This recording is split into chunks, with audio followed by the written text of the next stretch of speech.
In this video, we'll be going over IRS Form 14039-B, Business Identity Theft Affidavit. So, if you're familiar with reporting identity theft to the IRS, you may have heard of IRS Form 14039, which is the identity theft affidavit for individual taxpayers. So the difference between that form and this one simply is that it applies to business owners. So we'll walk through this form. We'll go over some filing considerations and some other resources that the IRS has on its website. We do go into much more depth in our article, which we'll put a link to in the show notes as well.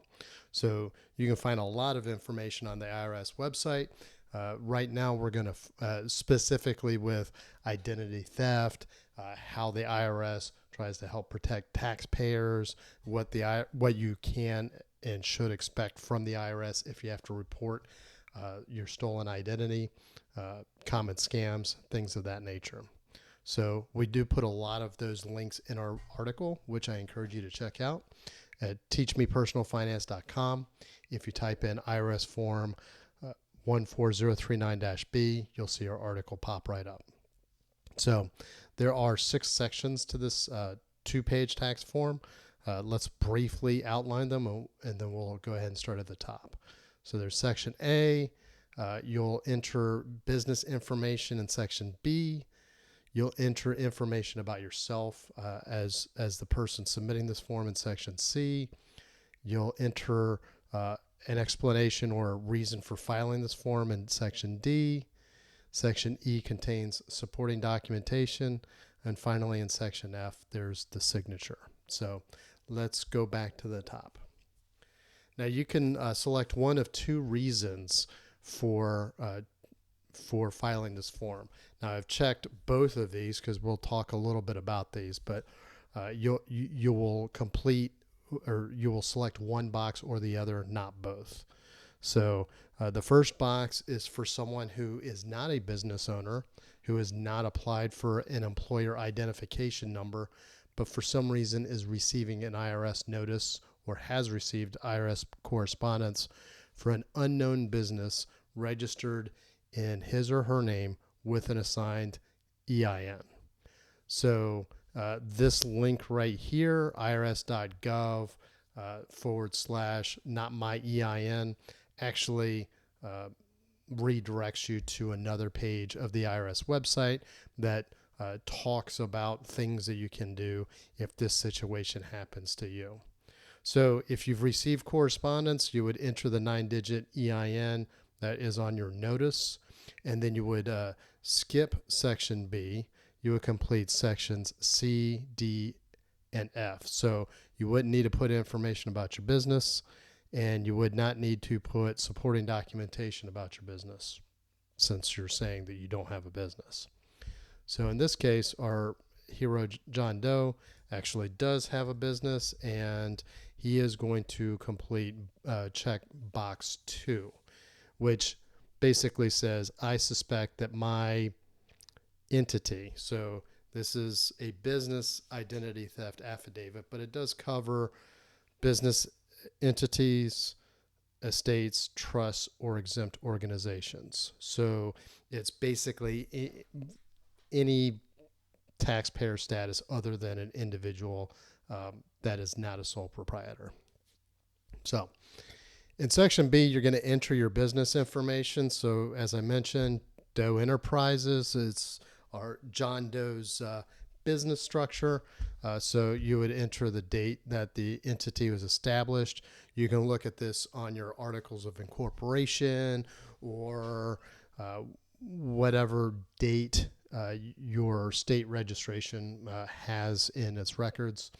But again, approximate date. So you don't need to be exact, but it would be good to have the exact date. Employer identification number, it's a 9-digit number. So even if you're a sole proprietor, you can still have an EIN in addition to your social security number. And it's actually a good practice to have a separate employer identification number, even if you're a sole proprietor. Your business address, 1000 Main Street, Anytown, Texas, 12345. As a matter of good practice, if you've recently changed your business address, you're always encouraged to file IRS Form 8822-B, which is the change of address for a business or the change of responsibility or responsible party for a business. So you should absolutely do that. So in part 5 or line 5, I mentioned all of these different tax forms. These are different types of tax forms based on your business structure. So if you're a sole proprietor, you could be filing Schedule C with your Form 1040 or your 1040 SR. If you're an S corporation shareholder, you would be filing IRS Form 1120S. If you're a partner in a partnership, that would be Form 1065. Or if you're an estate or a trust fiduciary or responsible party, then that would be Form 1041. And then in line 6, you would enter the tax year or years or the quarters affected. So you could also put in like your quarterly returns, like Form 944 or something, like all of your employer related tax forms. If you had any previous names that your tax entity was known by, you should enter that information. And then check exactly one box. It's either an active EIN and your business is operating, or it's not active. And if it's not active, then you should provide the quarter or the tax year for the final return that you filed. If your business was not required to file a tax return for the year or the quarter that you're reporting an identity theft, then you should check that box.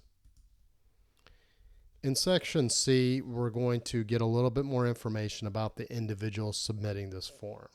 So you have to report your position. Now, if you check box 1 in section A, you would just hit not applicable. Otherwise, you would enter whatever your relationship is. If you're an officer, if you're an executor of an estate or a trust, if you're a sole proprietor, whatever the case may be, the one stipulation is that you have to have the legal authority to act on behalf of the entity or the business that is in question. And that's part of the Internal Revenue Code. So be sure that whichever part you select, you're able to provide documentation. That is a requirement that we'll get to momentarily. And then we'll enter your personal information. John Doe, his taxpayer ID number, or, if you don't have a social security number, you can provide an individual taxpayer ID number, your mailing address with your telephone number and a preferred time for the IRS to call. So this is your contact information. Please notice that there's no email address on here. We'll get to that in a moment, but the IRS, as a general practice, does not send emails, as emails are tied to significant phishing scams. So if you get an email from someone saying that they're representing the IRS, you should definitely not respond to that email. I'll tell you what to do with that email momentarily. In section D, you'll provide the reason for filing this form. Did you receive an IRS notice? Did you try to file a tax return to find out that it got rejected from the IRS because someone already used your information to file a tax return? What is the case? So use this information or use this available space to provide information. You should include dates, especially if you keep records like most business owners do. If there's any suspicious activity in your accounts, if you received IRS correspondence, so on and so forth. You can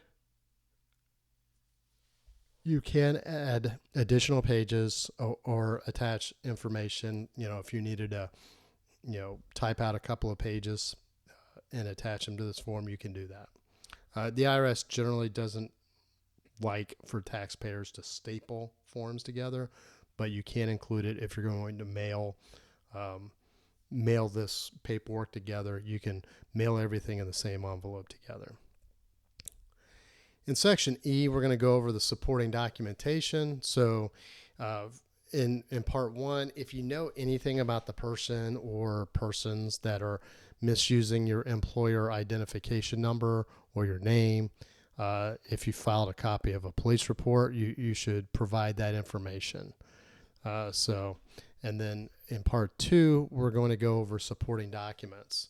So you'll need to complete this form, but then you also need photocopies of the documents that we're about to discuss, depending on your status. So if you're a sole proprietor, you're going to need 2 documents. One should be a photo ID, like a passport, driver's license, voter registration card, or like a voter ID card, something with your signature on it. And then the second part should be something that ties you to your business. So it could be a utility bill, it could be a invoice, it could be rent receipt or a mortgage statement that basically ties your address or your business to you. If you're a corporation, partnership, any other taxpayer entity, then you can include either one or more of these documents. So either articles of incorporation, articles of organization, a trust or estate document, or a statement that was signed by an officer or a director that is not you, but it's on corporate letterhead stating that you do have the authority to bind the corporation legally in dealings with the IRS. And finally, in section F, you'll enter your sworn signature, and then you'll date the form. There is additional information about submitting the form in the instructions. We also cover that in our article. You can mail it, you can fax it, or you can make an appointment at the Taxpayer Assistance Center. And again, to the point that I made earlier, the IRS does not initiate contact with taxpayers by email. So you should forward any scam, IRS-related scam emails to phishing, phishing, @irs.gov. And then you can also find numerous resources on identity theft, either through the IRS website or through the Federal Trade Commission website, because the FTC is the central federal government agency responsible for identity theft awareness. So the IRS doesn't share your information with the FTC, but you can go to the FTC's website for additional resources that you may need if you can't find them on the IRS website. So that's all we have for this video. Again, we'll put a link to the article in the show notes, as well as links to either articles or videos or both for some of the tax forms that were mentioned here. If you like our articles, please subscribe to our newsletter. If you like our YouTube videos, please subscribe to our channel. And if you have any questions, comments, or if there's another topic that you'd like to see discussed in an upcoming video, please hit me up in the comments section. Thank you very much and have a great day.